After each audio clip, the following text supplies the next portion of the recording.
Menurut kalian pantas tidak kita sebut Pak Taufik Assegaf ini pendusta, teman-teman? Ya pantas lah. Wah, memang ceritanya ini cerita dusta, teman-teman. Ya, wali katanya saking luar biasa karomahnya, kalau dia merasa sumpek, merasa sedih, diizinkan oleh Allah menikmati surga, teman-teman. Begitu udah menikmati surga, teman-teman, hilang sumpeknya, hilang sedihnya, keluar lagi. Ada satu di antara mereka ibadahnya biasa-biasa, tapi karomahnya, keramatnya lebih unggul daripada yang lainnya. Kalau dia sumpek, sedih, Allah izinkan dia menikmati nikmat surga. Selesai, kembali lagi ke alam dunia. Assalamualaikum warahmatullahi wabarakatuh. Kita bertemu lagi teman-teman di channel Nasrul Sunnah. Seperti biasa teman-teman, kita akan simak video yang ya sangat-sangat luar biasa dustanya teman-teman. Ini dari klan Ba'alawi. Ini ada dari Pak Taufik Assegaf, ada dari Hanif Alatos juga, dan beberapa Habib yang lain. Ini luar biasa teman-teman, ya Allah ya. Hanya orang yang super dungu ini yang percaya dengan cerita Pak Taufik Assegaf ini teman-teman. Dan ini juga pernah sebenarnya diceritakan oleh Habib yang lain, Habib Hasan teman-teman, terkait karomah seorang wali yang katanya diizinkan masuk ke dalam surga, menikmati nikmatnya surga oleh Allah Azza wa Jalla. Ya, jadi wali ini kalau dia sumpah, kalau dia merasa sedih teman-teman, ya dia bisa keluar masuk surga, ya diizinkan mendapatkan nikmat surga oleh Allah Azza wa Jalla. Nanti kita akan reaction videonya teman-teman, coba kita simak dulu. Habib Ali bin Muhammad bin Husain Al-Habsyi pernah menceritakan bahwa ada sekelompok para aulia, mereka punya karamah dan mereka memang orang ahli ibadah, tapi di antara sekian banyak ada satu di antara mereka ibadahnya biasa-biasa, tapi karamahnya, keramatnya lebih unggul daripada yang lainnya. Apa keramatnya, saudara? Kalau dia sumpek, sedih, Allah izinkan dia menikmati nikmat surga. Selesai, kembali lagi ke alam dunia. Yang lainnya nih tanya, wirid apa yang kamu baca, ibadah model apa yang kamu lakukan? Kata dia, bukan karena ibadahku, bukan karena wiridku, tapi karena doa ibuku. Aku setiap hari merawat ibuku, dan ibuku sakit saat itu. Aku tidak makan kecuali setelah ibuku makan. Aku tidak bekerja kecuali setelah ibuku aku rawat dan sudah makan dan tidur. Dan aku harus datang sebelum ibuku bangun. Aku memulai setiap hariku dengan mencium tangan ibuku, dahi ibuku, lutut ibuku.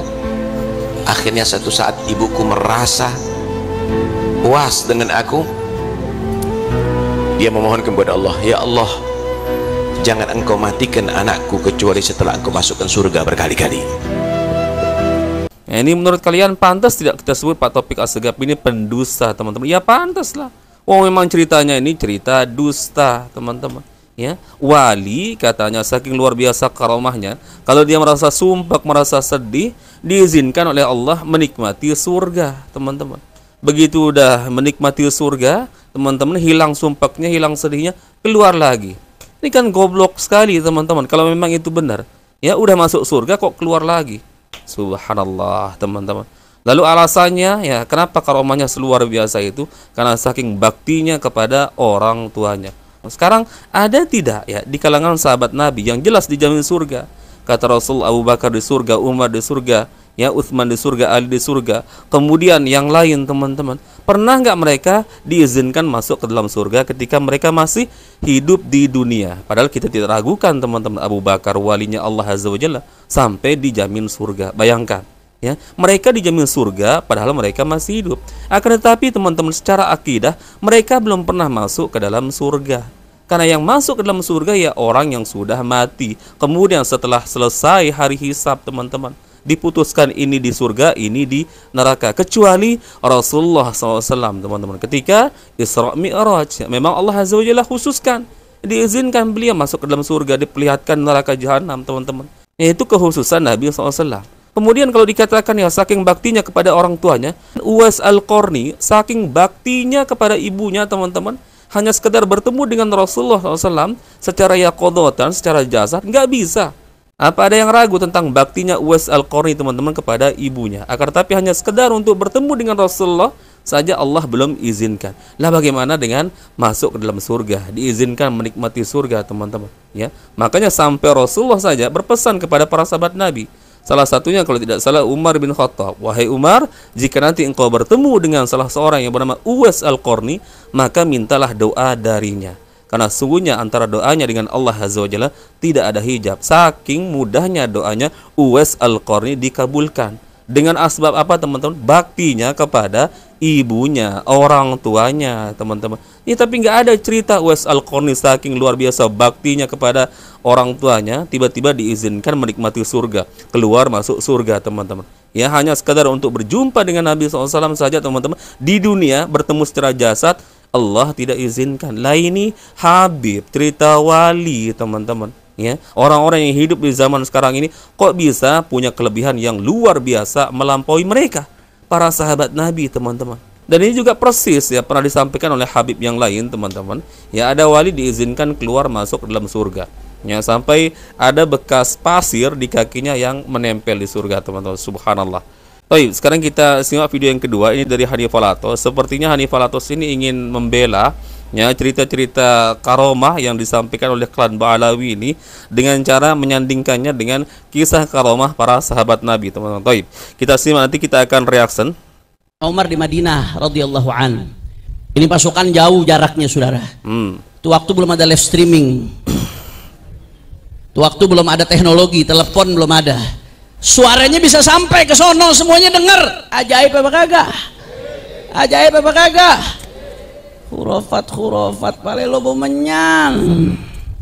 Ini namanya karamah saudara, yang Allah muliakan untuk hamba-hambanya yang soleh. Ya, tadi saya tegaskan saudara, karamah wali yang paling utama bukan itu. Karamah wali yang paling utama istiqamahnya, solehnya dia, qiyamul lailnya, amar ma'ruf nahi munkarnya, ngajarnya, dakwahnya. Itu karamah wali yang utama. Senyuman Habib Anis Al-Habsyi dengan akhlak yang mulia, yang bikin hati kita tertarik dengan magnet akhlak beliau. Itu salah satu karamah yang Allah berikan kepada beliau saudara. Tapi kita nggak bisa menafikan adanya keajaiban-keajaiban yang terjadi pada wali-walinya Allah subhanahu wa ta'ala. Ini diyakini oleh keyakinan ahlus sunnah. Jangan asal sembarang nyaci maki, khurafat lah, hayal lah. Ya, mesti dipastikan. Satu, ceritanya jangan ngarang-ngarang, jangan ngelebih-lebihin. Harus jelas sumbernya di mana, sanadnya di mana. Kalau sumbernya orang yang ngelihat atau riwayat dari mulut ke mulut, mesti jelas dari siapa, thiqah yang meriwayatkan. Itu satu. Jangan ngarang-ngarang bohong atas nama wali saudara. Yang kedua, ya saya tegaskan, khatibun nas ala qadri uqulihim. Untuk para dai, jangan sembarangan bicara karamah di mimbar saudara. Bicara dengan orang sesuai dengan kadar akalnya. Amarana Rasulullah sallallahu alaihi wasallam an nunazzilan nasa manazilahum. Kata Sayyidatuna Aisyah, Rasulullah memerintahkan kita untuk menyesuaikan kalau bicara dengan orang yang kita hadapi, dengan audiens, posisikan mereka sesuai dengan porsinya. Jangan bicara karamah depan publik, depan umum, hal-hal yang ajaib, akhirnya ada inkar di antara orang-orang yang mendengar. Yang inkar itu yang kesian akhirnya saudara, menjadi suul adab dengan kasihnya Allah subhanahu wa ta'ala. Gara-gara apa? Gara-gara da'inya nggak bisa menempatkan bicara yang bukan pada tempatnya saudara. Ya, seperti inilah cara Hanifah Latos teman-teman yang membenarkan cerita karomah versi Ba'alawi dengan cara menyandingkannya dengan kisah-kisah yang sahih yang ada di hadis, yang ada di Al-Quran teman-teman. Seperti kisah yang tadi, Umar bin Khattab, Allah Azza wa Jalla tunjukkan ya seakan-akan kaum muslim itu dikejar oleh pasukan kaum musyrikin. Kemudian ya Umar bin Khattab berteriak sampai suaranya terdengar sampai ke belakang gunung, padahal itu jaraknya jauh. Nah, tapi kan ini teman-teman dikisahkan, diceritakan di hadis yang sahih, diriwayatkan oleh para ulama ahli sejarah secara thiqah teman-teman. Masa ia mau disamakan dengan cerita Ba'alawi teman-teman yang mengada-ngada? Ya, bagaimana mau disamakan teman-teman? Sedangkan karamah versi Ba'alawi itu bisa mi'raj bertemu dengan Allah 70 kali. Ini kan mengungguli mukjizat para nabi, para rasul. Sedangkan Nabi Muhammad saja seumur hidup 1 kali mi'raj bertemu dengan Allah. Itu pun tidak bertemu secara langsung karena ada cahaya teman-teman. Kemudian ada wali bisa keluar masuk ke dalam surga teman-teman. Ya, bisa padamkan neraka jahanam dengan jari kelingking. Siapa? Para nabi, para rasul, para sahabat nabi yang pernah diriwayatkan mampu memadamkan api neraka jahanam dengan jari kelingkingnya. Bisa menurunkan hujan susu, bisa menurunkan rantai emas dari langit, teman-teman. Gimana mau disamakan? Ya, ya inilah cara Hanifal Athos, teman-teman. Ya, kisah yang ada di Al-Quran disebutkan, teman-teman. Seperti kisah Isra Mi'rajnya Rasulullah. Lah itu kan disebutkan dalam Al-Quran, ya, di surah Al-Isra. Kemudian kisah Ashabul Kahfi yang ada di surah Al-Kahfi. Masa iya, ya, apa yang Allah ceritakan dalam Al-Quran, kemudian apa yang Rasulullah ceritakan dalam hadis disamakan dengan versi cerita Ba'alawi? Ini kurang ajar namanya, teman-teman, ya. Makanya nggak aneh, ya, ada seorang ustadz dari Malaysia, teman-teman, yang menyebut bahwa orang-orang ini klan Ba'alawi yang hanya sekedar mengaku sebagai keturunan loh ini, ya. Bukan ya langsung cucunya, bukan langsung anaknya Nabi, teman-teman. Ya, tapi ceritanya dusta, halu, khurafat. Coba kita simak videonya, teman-teman, ya.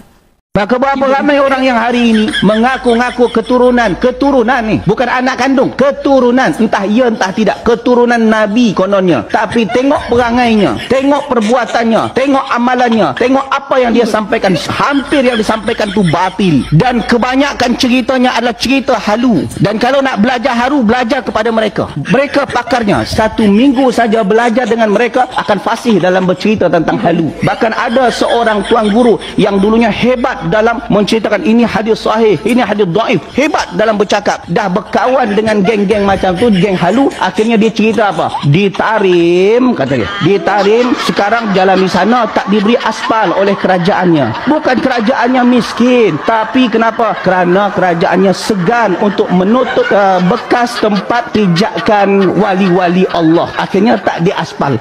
Tengok mengarut cerita dia, padahal dulu dia hebat. Ketika orang hebat dah berkawan dengan orang cerita halu, macam tu juga akan jadi cerita halu. Ustadz dari Malaysia saja ya tahu bahwa mereka ini ahli khurafat, ahli bercerita-cerita dusta, teman-teman. Sedikit-dikit kota Tarim, sedikit-dikit kota Yaman, teman-teman, yang disanjung-sanjung. Kemudian ceritanya juga ya cerita karamah melebihi mukjizat para nabi, para rasul, teman-teman, ya. Apa mau disebut sebagai karamah itu, teman-teman? Kemudian ya seenaknya Hanifal Athos menukil cerita di Al-Quran, cerita yang disebutkan di dalam hadis, lalu disama-samakan dengan cerita versi Ba'alawi. Lah ini kurang ajar namanya, teman-teman, ya. Seakan-akan menyandingkan berarti apa yang diceritakan oleh Ba'alawi dengan apa yang Allah ceritakan di Al-Quran dan apa yang Rasulullah ceritakan di dalam hadis. Ini kurang ajar. Mau membela cerita dari golongan Hanifal Athos, teman-teman, tapi justru menunjukkan kebodohannya. Baik. Mungkin ini bisa kita share-share, teman-teman, di video kali ini. Semoga ada manfaatnya. Insyaallah kita bertemu lagi di video berikutnya. Assalamualaikum warahmatullahi wabarakatuh. Barakallahu fikum. Assalamualaikum warahmatullahi wabarakatuh.